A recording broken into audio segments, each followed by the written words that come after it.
Dobrodošli na mojem podkastu Preboj za podjetnike in vodje.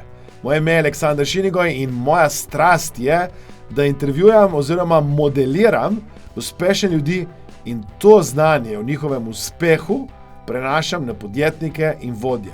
Oziroma vse tiste, ki bi radi nekoč postali vodje oziroma podjetniki. Prvi del intervjuja je povsem brezplačen. Drugi poglobljeni del je pa na voljo zgolj našim članom Mastermind kluba 10x Trust. Gre za podjetnike in vodje, ki bi radi hitreje povečali prodajo, dobiček in rast svojih podjetij. Če bi radi tudi vi povečali dobiček in rast vašega podjetja, vas vabim, da se nam pridružite in postanete člani Mastermind kluba 10x Trust. Pišite nam za več informacij na info@mastermindacademia.com. Vabljeni, poslušajte, uživajte in hvaležen bom, da nam zaupate, kaj se vas je dotaknilo, kaj boste tudi sami uporabili v vašem življenju oziroma pri vašem poslovanju. Lep pozdrav vsem skupaj. Danes je z nami Jure Knez, ustanovitelj, direktor podjetja Devesoft. Jure, hvala lepa za to, da si z nami. Ja, živim. Deva začeti na začetku, da slišimo malo več, s čim se vaše podjetje ukvarja. Vem, da ste izjemno uspešni po vsem svetu, vendar verjetno vas marsikdo doma niti ne tako dobro pozna. Ja, mi izdelujemo že 20 let merilne inštrumente, ki se uporabljajo v razvojni fazi, ko recimo naše stranke proizvajajo nove avtomobile, rakete, vlake, avione, ladje, pač za evaluacijo teh inštrumentov uporabljajo našo merilno opremo. So kakšne take stranke, mogoče, ki sva začela pri tem, na katere ste še posebej ponosni? Slišal sem kar nekaj zanimivih panog oziroma industrij. Ja, v avtomobilski industriji praktično ni podjetja, kjer ne bi imeli vsaj nekaj naše opreme. Včasih sem se hecal, da Harley Davidson pa nima nič, zdaj pa smo začeli delati skupaj, pa ne morem več tega reči. V letalski, v aerospace industriji pa delamo praktično z vsemi laboratoriji, z vsemi razvojnimi agencijami za vesoljske polete. Tako da začeli smo z NASA leta 2003, potem pa Evropska vesoljska agencija, Ruska, Indija, Kitajska, do Japonske. Lahko kakšno rečeva mogoče tudi o številkah, koliko vas je, kako veliko je podjetje, promet, je to možno karkoli tega, da delite z nami? Ja, ni problema, bilance so v Sloveniji itak javne, tako da v lanskem letu, no pa da povem nov podatek, par dni star, smo naredili v Sloveniji 32 milijonov evrov, kar bo nekako konsolidirano po celem svetu, predstavlja nekje blizu 50 milijonov. V Devesoftu nas je 250, imamo 16 podjetij po celem svetu, ki so prodajno orientirane, izvajajo tudi support, od tega nas je 120 v Sloveniji, kjer pa imamo razvoj in proizvodnjo. Mislim, to so res fascinantne številke, tako da iskrene čestitke za vse te uspehe in preboje in premike. Dajva kakšno reči o tem, kako se je vse skupaj začelo? Ja, začela se je pač iz študentskih časov, brez strank, brez povezav, pač z eno samo idejo, da bi izdelal enostavno opremo za tehnične meritve. Potem pa je ta ideja rasla, najprej zelo počasi, zadnje leta pa čedalje hitreje in se razvila v to podjetje, ki je danes. Zdaj, mislim, da ste dosegli marsikateri mejnik. Kakšna je vizija pa danes? Kako se zdaj premikate proti prihodnosti? Ja, mi smo tudi v lanskem letu smo recimo rasli, dočim naši konkurenti pa naš trg ni rasel, je padel, tako da to nekako dokazuje pravilnost odločitev, pravilnost razvoja in dejansko bomo še naprej poslušali stranke, z njimi delali na novih inovativnih izdelkih in dajali tehnične rešitve, ki jih želijo, pač na nek inovativen način in na ta način bomo poskušali še naprej rasti. Zdaj, če bi danes ponovno začel, če bi se vrnil v tisti študentski čas, ko ni bilo nič, kako bi drugače ali pa začel ali pa kaj bi naredil drugače? No, mogoče v današnjem času bi bil lahko malo bolj agresiven. Mi smo zmeraj delali z lastnimi sredstvi, počasi se razvijali, dodali enega kolega, pa drugega, pa tretjega skozi leta. Če bi ta prva leta pač investirali več, bi lahko mogoče bili hitrejši, ampak prehojeno pot nazaj pač vedno gledaš na nek način, da to je bilo. Jaz sem resnično zadovoljen, da smo prehodili pot na ta način in da smo vedno tudi gledali na finančno stabilnost. Odlično. Kako pa preživljate prosti čas ob vsej teh obveznostih? Ja, enkrat me je brat vprašal, zakaj toliko delam, pa sem rekel, da imam jaz tudi hobije, ampak so zelo podobni, kot je pač redno delo. Drugače pa zdaj, če bi bila možnost iti preko naših regij, v Zasavju nimamo nobenega smučišča, bi z veseljem šel smučati z otroci tudi pogrešajo to. Potem pa hoja v hribe, to je ena taka strast, ki jo zadnje leta čedalje bolj gojim. Kaj pa radi berete? Zadnje leta bolj malo, ker je res teh dnevnih opravil in nalog ogromno. Drugače pa sem zelo rad berem knjige o filozofiji življenja, načinu razmišljanja, potem seveda poslovne knjige, izobraževanje je potrebno, pa tudi slovensko leposlovje mi je všeč. Je kakšna knjiga, ki jo radi poudarjate? Če bi moral izbrati eno, bi izbral Richarda Bacha, Jonathan Livingston Greb. Wow, odlična knjiga. Kako se pa in kdaj in kje se izobražujete? Zdaj, tukaj imamo verjetno področje, če sem prej slišal, neke poslovne teme so verjetno aktualne, nekaj verjetno stroko povezano. Kako in koliko temu namenjate pozornosti? Torej izobraževanje skozi literaturo je vedno prisotno, potem tehnično izobraževanje se izvaja praktično vsakodnevno, se je potrebno učiti, potrebno gledati nove tehnologije in tako naprej. V podjetju imamo kar močno tudi izobraževanje zaposlenih, izobraževanje vodij, to je tudi en zelo pomemben segment, pa tudi delo z našimi zunanjimi mentorji, delamo s profesorji iz ameriških fakultet na področju podjetništva, na področju prodaje in tako naprej. In ti individualni pogovori so prinesli ogromno.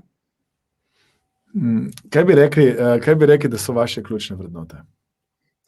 Jaz mislim, da je poštenost prva izmed njih. V podjetju imamo izdelan moralno-etični kodeks, ki je osnova za zaposlovanje, in nekako imamo 4 glavne teme, torej predanost, odgovornost, iskrenost in skrbnost, ki jih želimo pač gojiti še naprej. Wow. Zdaj, kaj pa, ko pride neka težka stresna situacija, kaj takrat naredite? Če bi pri vseh stresnih situacijah, ki so se že pojavljale, če bi se preveč za to sekiral, me že zdavnaj ne bi bilo več. Tako da jaz mislim, da pač je treba jemati to kot izziv, ne kot problem, in pač te izzive reševati na najboljši možni način. Tako da analiza, sinteza, akcija, tako zelo racionalno poskušam gledati na te stvari. Zdaj, je kakšna navada ali pa aktivnost, ki jo redno počneš, da koristi recimo v življenju ali poslu? Je kakšna taka redna aktivnost ali pa navada? Recimo hoja v hribe, plezanje, to so take stvari, ki prevetri dušo in telo. V podjetju imamo tudi aktivnosti športne, nogomet, recimo tedenski, tiski, ki ga zelo pogrešamo v teh časih, ko so šole in telovadnice zaprte. Tako da, ja, skozi šport šport je ventil. Odlično. Zdaj, mi vemo, da je cel kup nasvetov, ne? Že prej je bilo omenjeno to, da so, ki jih dajo profesori, ki jih dajo na splošno javnost, podjetniki, nepodjetniki. Je kaj še nasvet, ki ga poslušaš v podjetništvu in se z njim ne strinjaš? Ja, jaz mislim, da je recimo ena taka stvar je, da je treba v bistvu vse elemente poslovanja nekako postaviti v podjetju že na začetku. Sam sem bolj pristaš generične rasti, da v bistvu se ideja najprej preizkusi, potem pa se skozi proces in skozi čas se ta ideja razvije do produkta in v bistvu sem bolj res pristaš te generične rasti poslovanja. Odlično. Deva mogoče reči, ker danes je cel kup mladih, ne, ki bi radi bili mogoče podjetniki ali pa neki razmišljajo, sanjajo. Je kakšen nasvet, ki bi ga dal mladim študentom, ki zaključujejo študij? Ja, jaz mislim, da je skozi Devesoft, pa predvsem skozi Katapult, ki je podjetniški pospeševalnik, v katerem v bistvu ponujamo našo infrastrukturo mladim podjetnikom, sem v teh letih nekako se naučil, da je lahko uspešno podjetje tisto, za katero idejo podjetnik resnično živi. Ne. In to je ena taka tista strast, neka pozitivna norost je tista, ki nekako te pripelje tudi skozi tiste nizke točke, ki se pojavljajo v razvoju vsake ideje, vsakega izdelka. Ni zmerom z rožicami poslano in to je tista strast, da resnično želim to početi, resnično si želim, da bi to nam uspelo, je neka osnova za to, da lahko podjetnik raste in idejo razvija in pripelje potem tudi do končnega rezultata, to je uspeha na trgu. Ni pa to edini pogoj, seveda je treba imeti še druge, je treba imeti jasno strategijo, jasen načrt, vztrajnost je potrebno imeti, da pač lahko ideja uspe. Odlično. Zdaj, mogoče tukaj, če bi dal eno podvprašanje, je, včasih se mladi odločajo predvsem zaradi denarja. In na začetku v podjetništvu je vsaj pri ustanovitvi in prva leta je denarja v resnici bolj malo. In ta pozitivna norost, ne, ki jo omenjaš, se mi zdi ena izmed ključnih. Kako pomemben je v resnici denar, ne, in finance, vsaj na začetku? Ja, jaz mislim, da nekako je denar posledica, ne sme biti povzrok delovanja. Poznam nekaj ljudi, ki so začeli podjetje z namenom,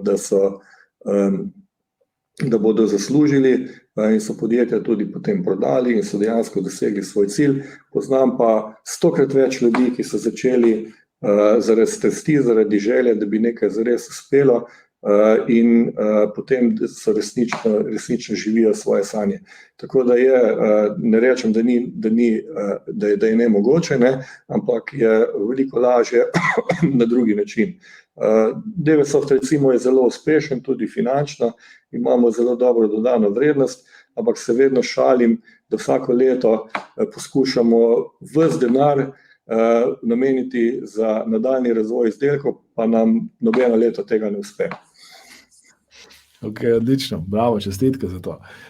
Deva za konec, kaj en nasvet, en stavek ali pa eno mnenje ali pa, ne, ki bi ga dal podjetnikom, ki nas danes poslušajo, da bodo njihova podjetja rasla, uspešna in da bodo se približala temu uspehu, ki ste tudi dosegli vi kot podjetje.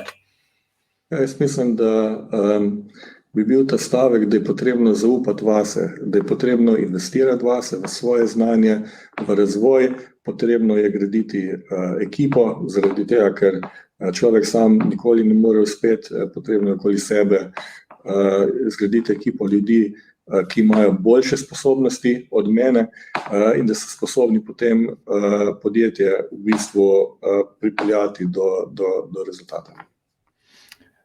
Jure Knez, hvala za to priložnost, da smo se lahko učili, da smo lahko izvedli cel kup koristnih informacij in še naprej želim uspešno. Hvala, srečno. Če vam je bil ta posnetek všeč in želite vsak teden dobiti novo aktualno vsebino ter praktične nasvete za 10-kratno rast vašega podjetja, vas vabim, da se pridružite Mastermind klubu 10krat rast, da obiščete spletno stran mastermindakademija.com ali pa kar nam pišete na info@mastermindakademija.com in napišete, da bi radi postali člani tega odličnega združenja podjetnikov in podjetnic, kjer delamo na tem, da vi izboljšate vaše poslovanje, vašo rast. Če bi radi, da še koga povabim izmed uspešnih podjetnikov, vodij, če bi radi kakšno posebno vsebino, ki bi jo znotraj našega podcasta pokrili, vas res vabim, da nam pišete in z veseljem se bomo potrudili, da bomo poiskali možnost, da vam tudi to ponudimo. Hvala lepa, da ste z nami. Vabim vas, da se naročite na naš podcast, da se naročite na naš YouTube kanal, da nas spremljate na različnih možnih kanalih, zato ker bi radi prav za vas vam dostavili najboljšo vrednost, največje ali pa najbolj koristne informacije, ki jih potrebujete pri vašem poslu in pri vašem delu.